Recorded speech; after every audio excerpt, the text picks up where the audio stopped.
Kita lakukan tadi malam itu adalah bagian dari proses penyidikan yang dilakukan oleh Baris Krim Polri.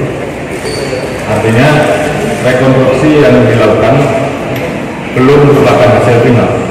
Perwakilan Kedubes Jerman mendatangi markas Front Pembela Islam di Petamburan, Jakarta pada Kamis 17 Desember 2020. Pertemuan tersebut dikatakan janggal dan sangat mencurigakan karena terjadi saat FPI tengah tersandung perkara hukum. Seperti sudah saya duga, kematian 6 orang Laskar Rizik akan dipelintir dan dibawa ke internasional dengan alasan pelanggaran hak asasi manusia. Kedutaan Besar atau Kedubes Jerman mengklarifikasi kedatangan salah seorang stafnya ke markas Front Pembela Islam atau FPI di Petamburan, Jakarta Pusat. Dalam keterangan tertulis dari Kedubes Jerman, pihaknya menyatakan penyesalan atas kesan yang ditimbulkan dari kunjungan staf mereka ke markas FPI. Kedatangan beberapa diplomat Jerman ke markas FPI dengan sembunyi-sembunyi memperkuat teori saya kalau ada agenda lanjutan yang sedang disusun untuk menjalankan aksi lanjutan dari tewasnya 6 orang Laskar FPI.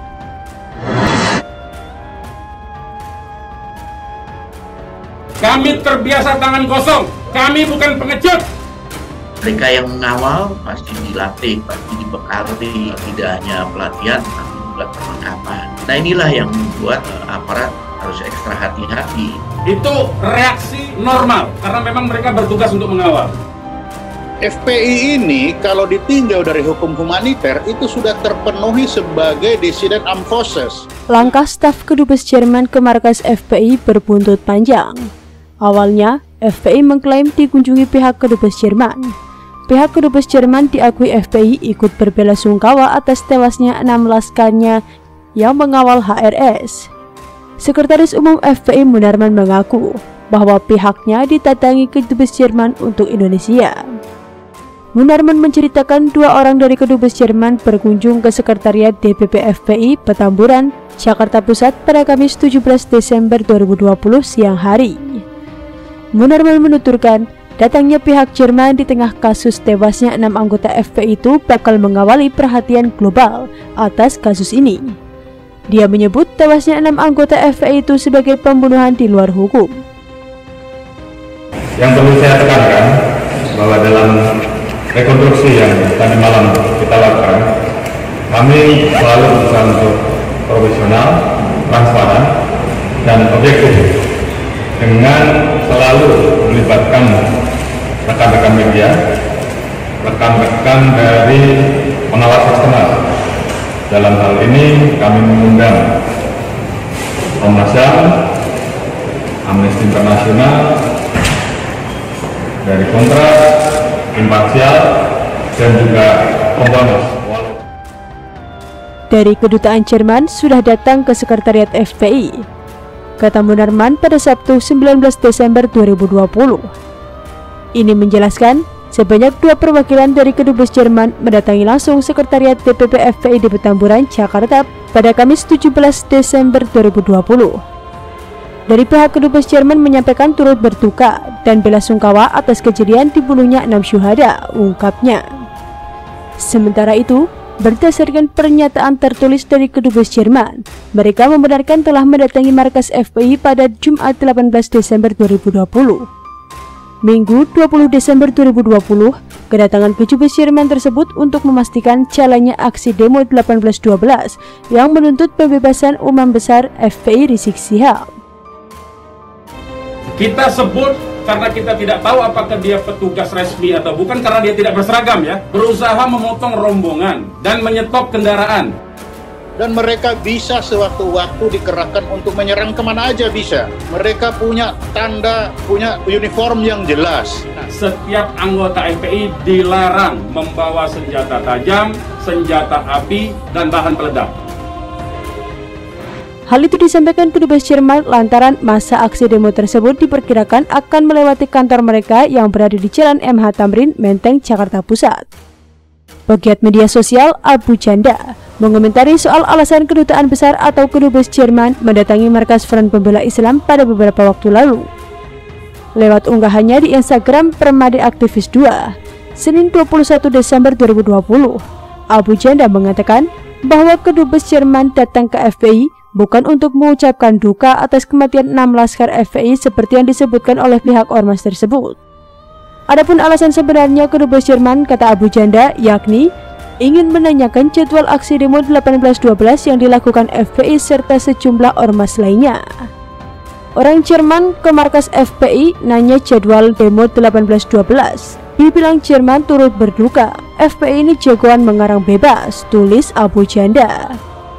Dalam unggahannya itu, pria bernama lengkap Permadi Arya ini juga menyebut orang-orang yang percaya dengan apa yang disampaikan FPI sama saja dengan percaya dengan penipuan bermodus pulsa. Percaya sama FPI sama saja percaya sama tukang tipu papa minta pulsa, tuturnya. Lewat unggahan itu, Abu Janda juga membagikan foto tangkapan layar artikel berdasarkan pemberitaan yang dimuat liputan6.com terkait alasan pihak Kedubes Jerman mendatangi markas FPI tersebut. Sedangkan pegiat media sosial lainnya, Denny Siregar, menuliskan bahwa sebelumnya ia sudah menduga bahwa kematian 6 orang laskar FPI akan dipelintir dan dibawa ke internasional dengan alasan pelanggaran hak asasi manusia.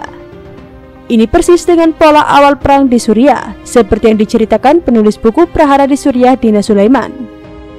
Kedatangan beberapa diplomat Jerman ke markas FPI dengan sembunyi-sembunyi memperkuat teori Denny Siregar bahwa ada agenda lanjutan yang sedang disusun untuk menjalankan aksi lanjutan dari tewasnya 6 orang laskar FPI. Jerman memang punya jejak digital yang buruk terhadap permasalahan internal di banyak negara. Selain di Suriah, Jerman juga pernah menemui pemimpin demo di Hong Kong yang membuat Cina marah. Di balik itu, ada seorang pentolan FPI bernama Munarman.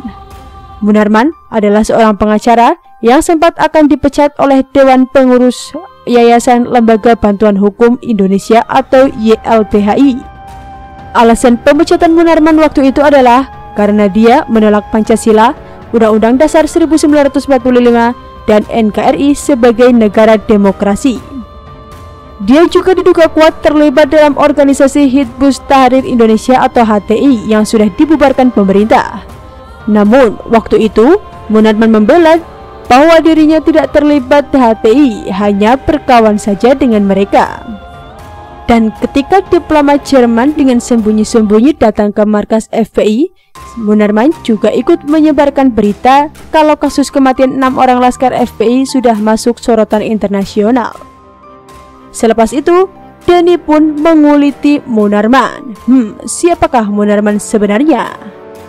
Munarman pernah dilaporkan ke Polda Bali tahun 2017 oleh masyarakat lintas agama di Bali karena menghina para pecalang.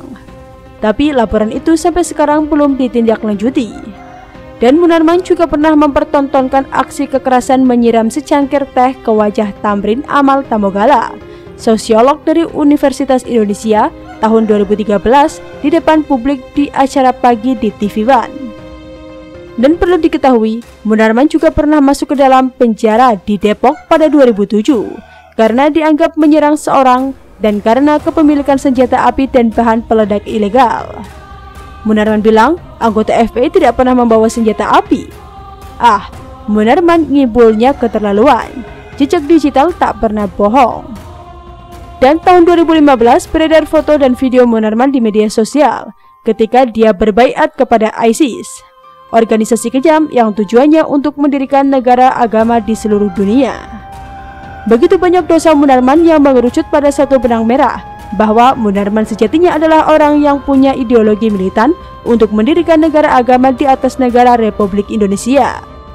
Ini seharusnya sudah lama menjadi bahan dari kepolisian untuk menangkap Munarman sebagai salah satu dalang permasalahan intoleransi dan radikalisme di negeri ini.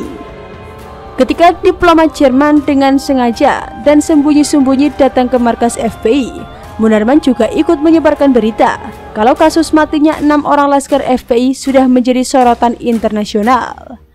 Pemerintah Indonesia lewat Menteri Luar Negeri meminta Kedubes Jerman untuk mengklarifikasi berita datangnya diplomat Jerman diam-diam ke markas FPI. Kedubes Jerman pun sesudah dipaksa baru memberikan jawaban kalau mereka ke markas FPI untuk mencari informasi jalur demo yang dilakukan FPI. Itu jawaban yang aneh. Kok cari jalur informasi demo bukannya ke polisi malah ke FPI? Apa hubungannya Jerman dan FPI? Apakah Jerman sekarang mendukung FPI seperti ketika mereka mendukung demo-demo besar di Hong Kong? Apakah ada simbiosis mutualisme antara Jerman dan FPI berkaitan dengan situasi negara ini? Itulah yang diselidiki oleh Menteri Luar Negeri. Jangan sampai ada negara luar yang mencampuri masalah internal di negara kita. Apalagi yang berkaitan dengan organisasi keras semacam FPI. Karena nanti akan dipelintir FPI sebagai dukungan Jerman terhadap mereka, dan itu sudah terjadi. FPI terus-menerus membangun persepsi kalau mereka didukung negara seperti Jerman. Sementara ini, gaung di media sosial supaya Munarman ditangkap karena menyebar berita bohong tentang kesaksian kematian 6 orang laskar FPI semakin kencang. Orang sudah banyak muak dengan segala kebohongan dan kekerasan yang dilakukan oleh Munarman dengan begitu bebas. Apakah Munarman akan tetap bebas dengan aksinya atau polisi sudah berani untuk menangkapnya?